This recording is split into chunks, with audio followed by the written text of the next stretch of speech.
Let me start by saying that this video is not an attempt for me to gather Catholics together online so that we can bash what we think Protestants believe.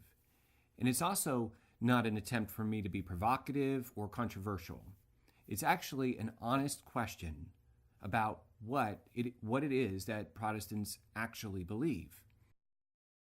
In the process of making these videos and in the research that I do into making these videos, I try to learn all about the topic. You see, there's a lot of videos on YouTube of people attacking what they believe the Catholic Church teaches, and by and far, most of those videos, the people in those videos are not really attacking what the Catholic Church teaches. They're attacking their misunderstanding.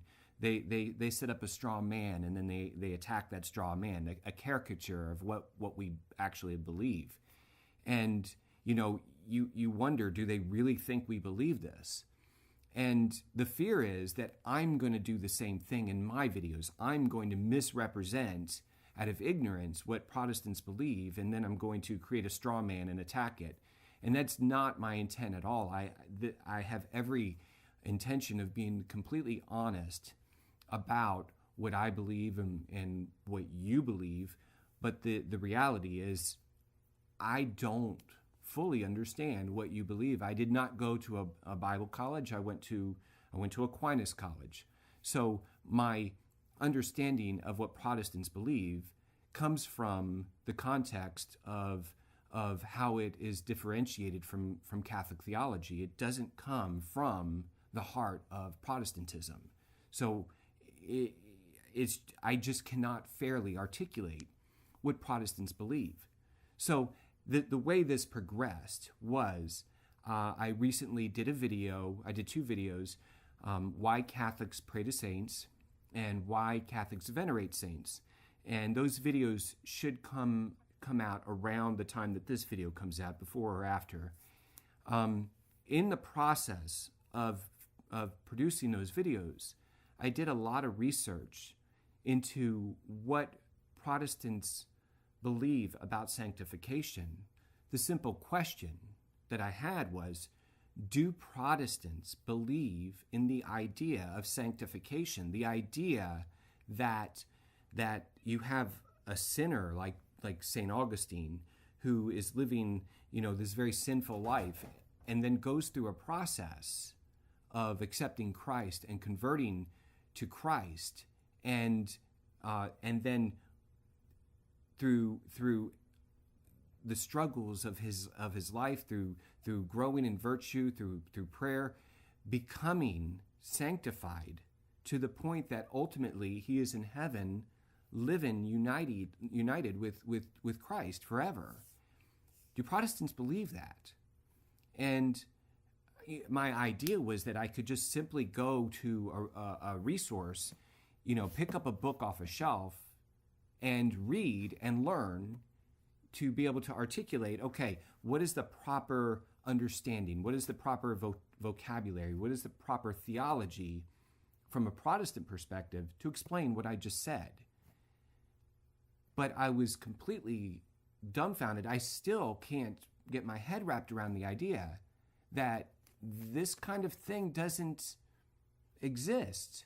I still think that perhaps it does, and that I'm wrong about that, and hopefully I am, and maybe one of you're aware, and you can put in the comments below, yes, go to Amazon and get this book, and I will get it, and I will read it, and I will learn.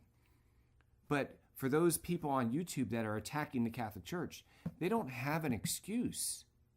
What we teach is in black and white. It's available to every single person on the planet. I would just like to have that type of resource. And so I know, the elephant in the room here is that, Brad, Baptists and Methodists and Lutherans don't agree. Yes, but this isn't that simple. It's not that simple at all.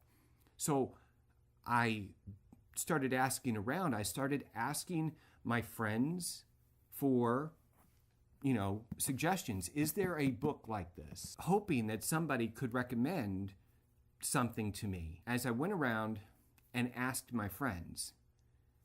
Just to clarify, I do not mean to imply that this is a scientific study or an academic study.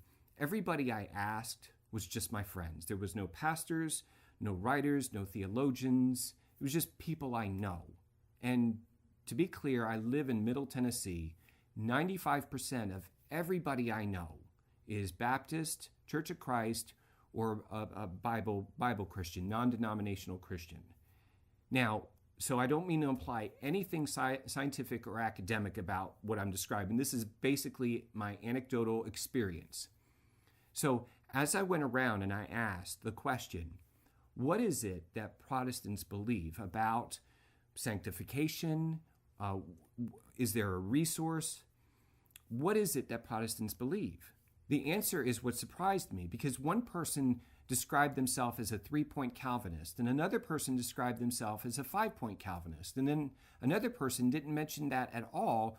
They said that they believed in Martin Luther's solas. So I looked that up to discover that there was 3 and now there's 5, and then there's a debate about whether there should be 3 or 5 and to what degree each person should believe in any of them. Then I was at a Bible study, a men's Bible group, and there were a number of different men in the group that were all different denominations, and their common response to this question was, we believe in a core set of Christian beliefs, the essential beliefs that we can all agree on. But I thought, what is that list of things that we can all agree on? They couldn't very well articulate that.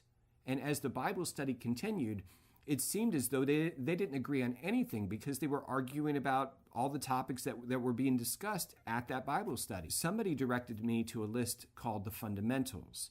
And I looked at that list, but found that list can range anywhere from 5 fundamentals to 14 fundamentals, and then that whole thing was in dispute. One person recommended that I get this book, the Westminster Confession of Faith, and read this. I read it, but others didn't seem to think that this was important at all. I think this is denominational specific. And you might say, well, Brad, I mean, obviously Baptists aren't going to agree with Lutherans, but you see, it didn't break down through denominations. There were people within the same denomination, within the same church, that had very different beliefs. So at the end of this, I'm still left with the question about what it is that Protestants believe. There really was only one thing that they all agreed about. They all agreed, every single person agreed, that they all believed what the Bible taught. So I think my last question is, how can that possibly be true? As Catholics, it's important that we always study our faith, especially apologetics. So we've put together a list of the 10 Essential Apologetics Books that we believe every Catholic should read. You can get a copy of that list for free at the link in the description below. Please check out that list, and thank you for watching this video. We'll see you in the next one.